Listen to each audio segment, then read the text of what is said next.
Hello, and thanks so much for joining me. The subject of this video is very sensitive. I'm not trying to be mean. I'm trying to get information out to people that they really need to be aware of.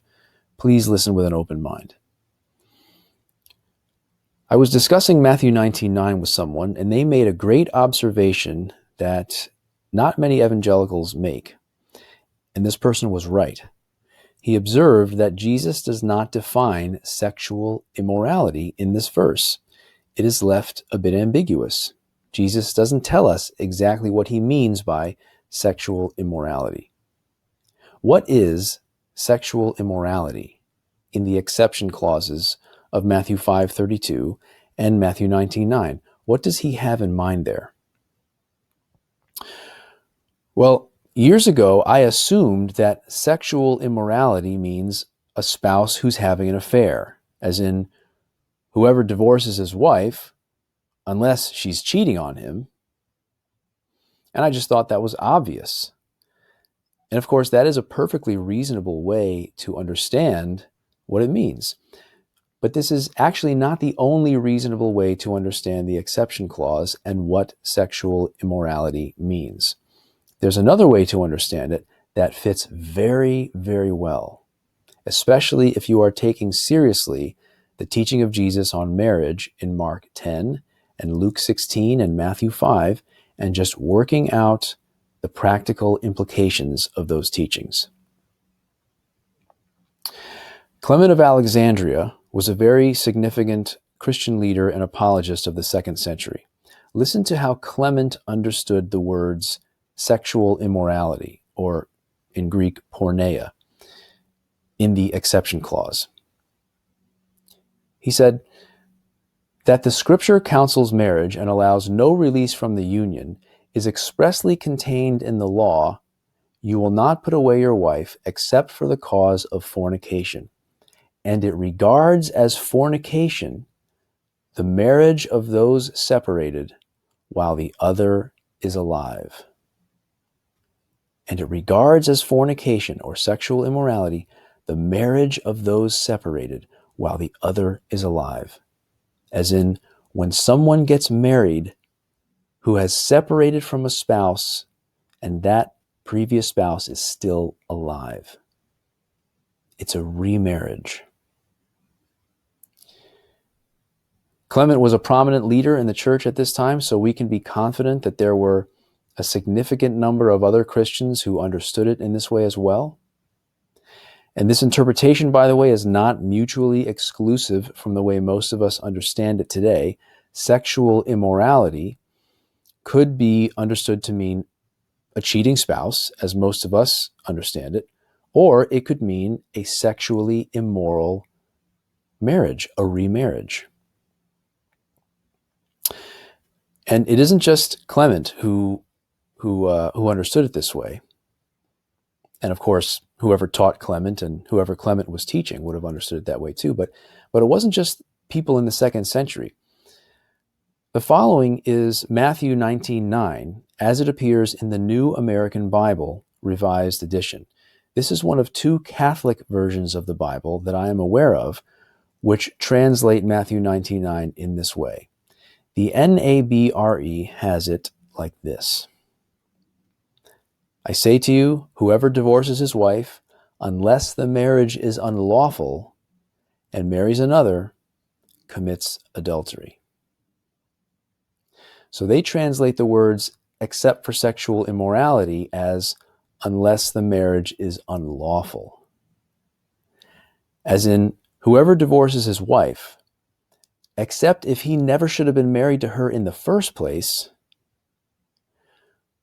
whoever divorces his wife, unless his marriage to her is unlawful and therefore sexually immoral. This is a very different way to understand the verse, but the exception clause is ambiguous. This is what it could mean. So what's an unlawful marriage? Well, it could be an incestuous marriage where you married your sibling or something, but it would also be a remarriage, as Clement was saying in the quote I read a few minutes ago. It's when 2 people get married and one of them or both of them have a spouse that they've separated from from a legitimate marriage, and that person is still alive. Well, this is extremely ironic if this is right, because Matthew 19:9 is the go-to verse for evangelicals to justify remarriage. They think it means that we're allowed to remarry if our first spouse cheats on us and commits sexual immorality. No, that is not what it means. At most, Matthew 19:9 could be understood to allow for divorce only, but not for remarriage. And the structure of the verse, the way the sentence is structured, helps to prove that. But what is so ironic about this is that in reality, if this interpretation is right, the verse is saying almost the opposite. It means that if we got remarried while our first spouse is still alive, then we need to divorce since we're in an unlawful, sexually immoral marriage. The same verse that evangelicals have used to justify their remarriages, if this interpretation that Clement had and that some of these Bible translations have, if it's right, the same verse actually tells those evangelicals to leave those remarriages. And why would they leave their second or third marriage? It's because their first spouse is still alive, and so they're committing sexual immorality. Now, maybe you're thinking, come on, that's ridiculous. That's not what Matthew 19:9 means. And if you're thinking that, I understand that. It takes some time and thought to adjust to a new way of reading a verse that you are used to reading in a different way. You've been reading in a certain way for years, and now all of a sudden you hear a different take on it. Yeah, it doesn't sink in right away. But I implore you to stop and think about this carefully and objectively, because this interpretation has a lot going for it, and it's actually far more plausible than the way many evangelicals currently understand Matthew 19:9.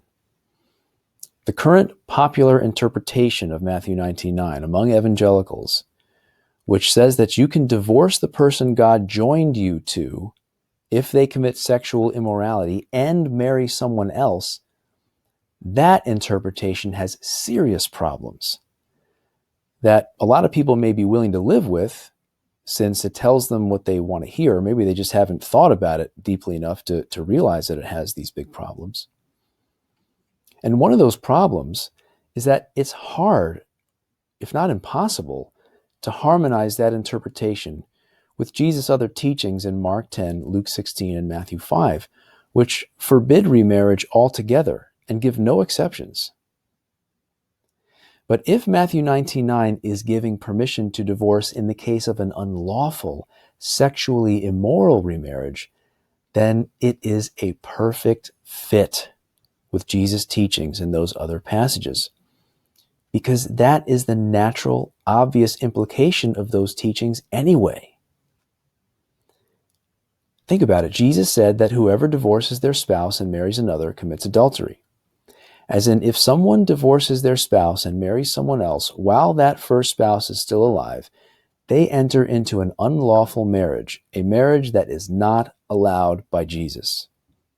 They were already joined by God to the first person they married and became one flesh with them, and it is for life. They are only allowed to have sexual relations with that person, to be one flesh with that first spouse and nobody else, as long as the two of them are both alive. But now they have come together with someone else while that first spouse is still alive. And so every time they become one flesh with this new person, they are committing adultery and sexual immorality. And so what is the obvious solution to that? Well, it's that they need to get out of that unlawful, immoral relationship, which is exactly what Matthew 19:9 is saying on this interpretation. It is a perfect fit. And when you find an interpretation that both fits better than your current understanding and has historic support from the early church, then you are very unwise to just reject that. If you just reject that and shrug that off, then you're probably doing that because it's challenging and not because it doesn't make any sense. I realize how difficult this could be for a lot of people. But that is what Jesus said his words would do in our lives. And the New Testament is full of passages that tell us that there's going to be a significant cost associated with being a Christian. It's all over the place. But right now in the United States and other countries like it, very few who claim to be Christians ever experience any real cost because they don't allow Jesus' teachings to have their intended results in their lives. And so we hear about people in other countries, maybe in Muslim countries and communist countries, where it's difficult to be a Christian. And those people have a cross to carry. Or we hear testimonies of gay and lesbian people who become Christians, and they may need to leave the person they're in love with. They may need to leave a same-sex marriage, even though they've adopted kids and raised those kids for years with this person, built a life together, but they leave that unlawful union and they stay single and celibate for the rest of their lives. Those people have a cross to carry. Well, friends, if evangelicals would take Jesus more seriously on this matter, then a lot of divorced and remarried people are going to have a similar cross to carry. And other teachings of Jesus regarding other areas of life, if evangelicals would embrace a serious application of them, would also make the path narrow and difficult, as it's supposed to be. And it won't just be gay Christians and Christians in Muslim countries who have a cross to carry anymore. We'll all lose our lives for Jesus if we stop explaining his words away and allow his teachings to have their intended impact on us. But it will be totally worth it.